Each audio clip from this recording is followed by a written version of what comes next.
వస్తున్నాడు అబ్బాయి వస్తున్నాడు. అని అలాగా చేతకాక ఏదో అంటారు అంటే సుధారాణి అనే ఒక మహిళని ఇలా హింసించి ఇలా కొట్టే అధికారం ఉందని నేను అడుగుతున్నా. ఏంటంటున్నాడు? ఏం పీక్కుంటావో పీక్కో అన్నాడు. అసలు నన్ను భయపెట్టాలని చూస్తారు ఏంద్రా ఇక్కడ చేతకాక ప్రశ్నించే వాళ్ళనేమో తీసుకెళ్లి జైల్లో వేసేస్తున్నారు.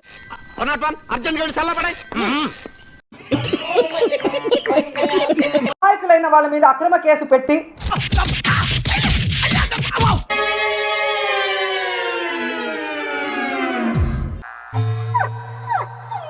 అంతే.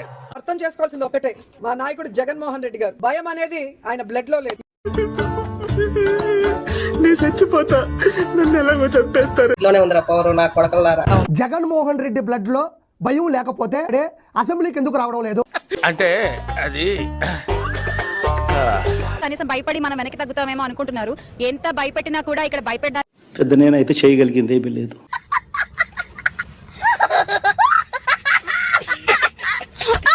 కోడికత్తి ఎయిర్పోర్ట్ లో దిగినప్పుడు వచ్చిన బ్లడ్ తో ఎంత మంచి జోకేశారండి. ఊరిపేట పోలీస్ స్టేషన్ కి తీసుకొచ్చి 2 రోజులు అక్కడ హింసించి నెక్స్ట్ డేసేది నిన్నే.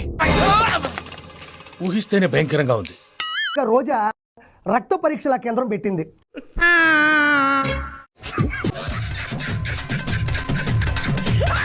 తగిలినప్పుడు వచ్చినటువంటి బ్లడ్ శాంపిల్స్ తోటి టెస్ట్ చేసి ఆయన బ్లడ్ లో భయం లేదు అని తేల్చేసింది.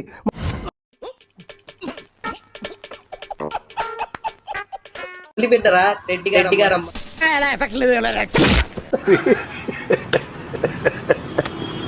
ఉన్నది ఆషామాషి వాళ్ళు కాదండి, జగనియన్స్. వాళ్ళకి భయం తెలీదు.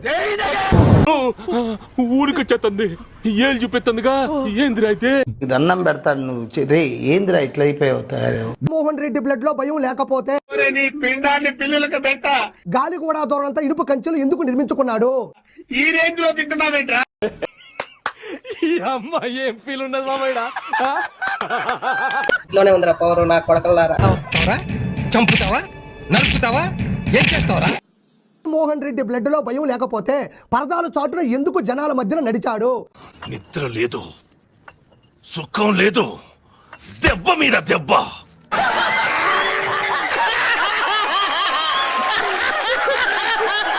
ఏ ప్రభుత్వం వస్తుంది అనుకుంటున్నారు? విజయం చెప్పండి రా, మనదేనని.